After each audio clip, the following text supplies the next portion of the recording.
આજના ખાસ વિડીયોની અંદર આપણે આવી ગયા છે મહીસાગર અને મોટો બ્રિજ છે એ ટીંબાવાળો છે, એક પાણીની અંદર છે.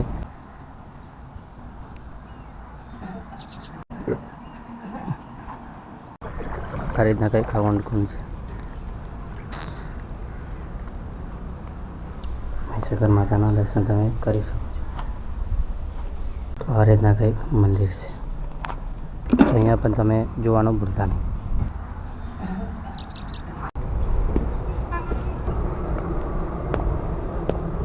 તો નમસ્કાર મિત્રો, ફરીથી આપણા વિડીયોની અંદર એકવાર આપનું હાર્દિક સ્વાગત કરીએ છીએ. આજના ખાસ વિડીયોની અંદર આપણે આવી ગયા છે મહીસાગર. તો મિત્રો કંઈક આ ટીંબાવાળો રસ્તો છે. જેવા તમે ત્યાં આવશો તો આ રીતના ગોઠડાવાળો કરીને આ રસ્તો છે. તો અહીંયા તમે જોઈ રહ્યા છો, તો અહીંયાથી આપણે અંદર જવાનું રહે છે. લગભગ આપણા હિપાથી આવે છે અને જેવા તમે અહીંયા આવો છો તો અહીંયા બ્રિજ દેખાય છે અને બ્રિજની બિલકુલ સામે કંઈક આ રીતના દુકાન છે અને સામમાં એક ટીંબાવાળો રોડ જાય છે. ત્યાંથી તમે આવશો તો અહીંયા નજીક પડશે. તો મિત્રો જેવા તમે અહીં આવશો તો અહીં પણ નારિયેલ પ્રસાદની દુકાન પણ છે. તો અહીંયા તમે જોઈ રહ્યા છો અને આ રીતના કંઈક વ્યૂ છે. તો અહીંની સાઈડમાં પણ છે નારિયેલ પ્રસાદની દુકાન અને જેવા તમે અહીં આવશો તો આ રીતના કંઈક વ્યૂ છે અને મોટો બ્રિજ છે એ ટીંબાવાળો છે ને અહીંથી લગભગ ટીંબા 3 કિલોમીટર જેટલું દૂર છે. તો મિત્રો જેવા તમે મહીસાગરની નદીની અંદર આવો તો આ રીતના વ્યૂ દેખાય છે. તમે અહીંયા નજીક તમે બ્રિજ જોઈ શકો છો અને આ રીતના કંઈક સુંદર વ્યૂ છે. તો હવે આપણે આગળ જઈએ અને ત્યાં જે મંદિર દેખાય છે ત્યાં આપણે દર્શન કરીશું. મિત્રો આ રીતના કંઈક રસ્તો છે ને અહીંયા રવિવારના સમયની અંદર વધારે પબ્લિક થાય છે. તો આ રીતના કંઈક તમે બ્રિજ અને જોરદાર વ્યૂ સાથે ફોટો શૂટ કરી શકો છો. તો મિત્રો જેવા તમે અહીં આવો છો તો આ રીતના કંઈક વ્યૂ છે અને આ મોટી મહીસાગર નદી છે ને આપણે કંઈક પેલી બાજુ હતા, પેલી બાજુથી રહીને આવ્યા છે. તો ચાલો આપણે આગળ જઈએ અને દર્શન કરીએ. તો તૈયાર મંદિર છે ને આપણે તૈયાર જવાનું છે. તો મિત્રો આપણે મંદિરની નજીક આવી ગયા છે ને આ રીતના કંઈક પાણીની અંદર છે તમે જોઈ રહ્યા છો અને સોફેર પણ આ રીતના કંઈક વ્યૂ છે. તો આપણે આ બાજુથી પેલી બાજુ રહીને જઈશું અને ત્યાં પાણીની અંદર રહીને દર્શન કરવા જઈશું.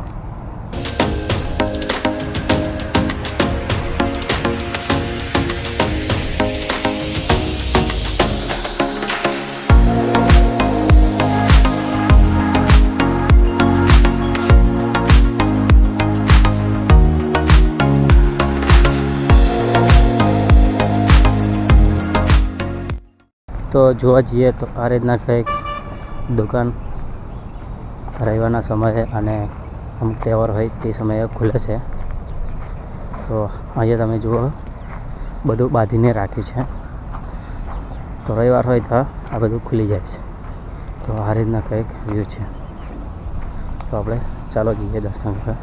તો આપણે અહીંયા રહીને જવાનું. તો મિત્રો કંઈક આપણે અહીંયા રહીને આવ્યા છે અને આ રીતના કંઈક જોઈ રહ્યા છો. તો હવે આ મંદિર છે તો આપણા પાણીની અંદર રહીને જવાનું છે. તો જેટલું સાફ છે પાણી તમે જોઈ રહ્યા છો.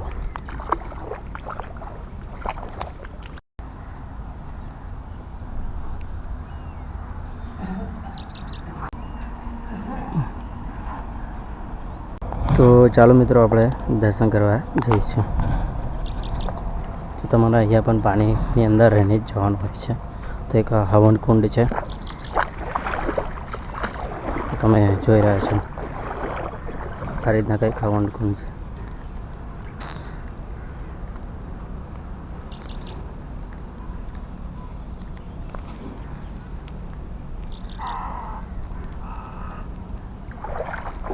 અહીંયા એક ખેડ છે તો આ બાજુ કંઈક છે.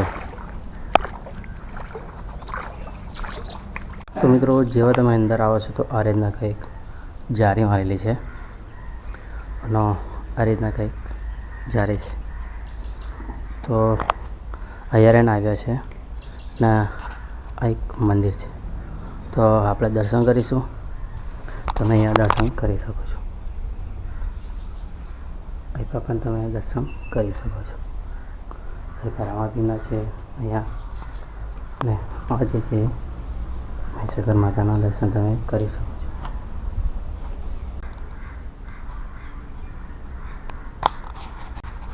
તો જેવા તમે દર્શન કરો તો અહીંયા બાજુમાં છે, તો અહીંયા પણ તમે દર્શન કરી શકો છો.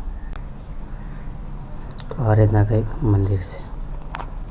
તો આ રીતના કંઈક વ્યૂ જોવા મળે છે.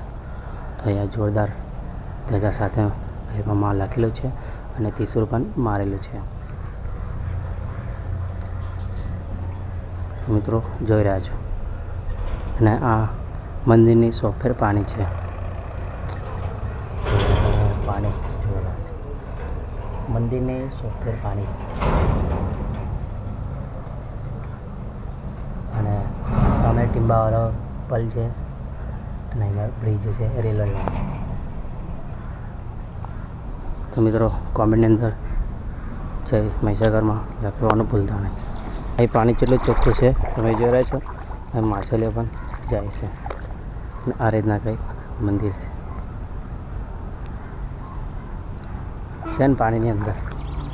તો અહીં પણ એક મંદિર છે, તો ત્યાં તો તમે દર્શન કરવા જઈ શકો છો.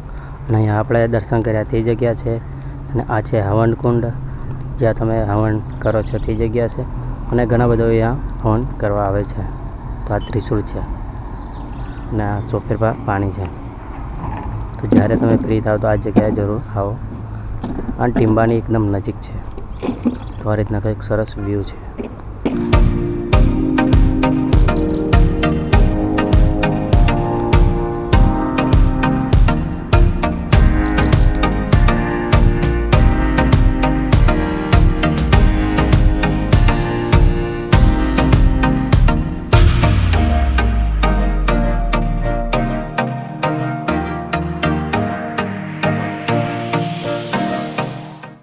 તો મિત્રો જો તમે દર્શન કરીને આવશો તો અહીં પણ નજીકની અંદર તમે જોઈ રહ્યા છો એક નાના મોટા ડેરા છે. તો અહીંયા પણ તમે જોવાનું ભૂલતા નહીં. તો આ રીતના કંઈક નાના ડેરા છે, અને અહીંયા મૂર્તિ પણ છે.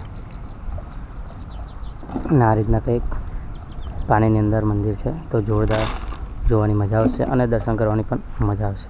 અને અહીંયા કેટલું ચોખ્ખું પાણી છે તમે જોઈ રહ્યા છો.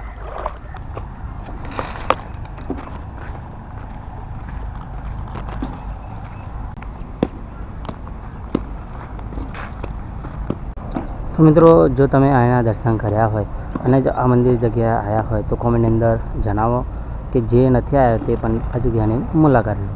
તો મિત્રો આ કેવો વિડીયો લાગ્યો કોમેન્ટની અંદર જણાવો. અને હા, તમે આ વિડીયોની અંદર નયા હોય તો લાઈક, સબસ્ક્રાઈબ અને કોમેન્ટમાં જય મહીસાગરમાં લખવાનું ભૂલતા નહીં.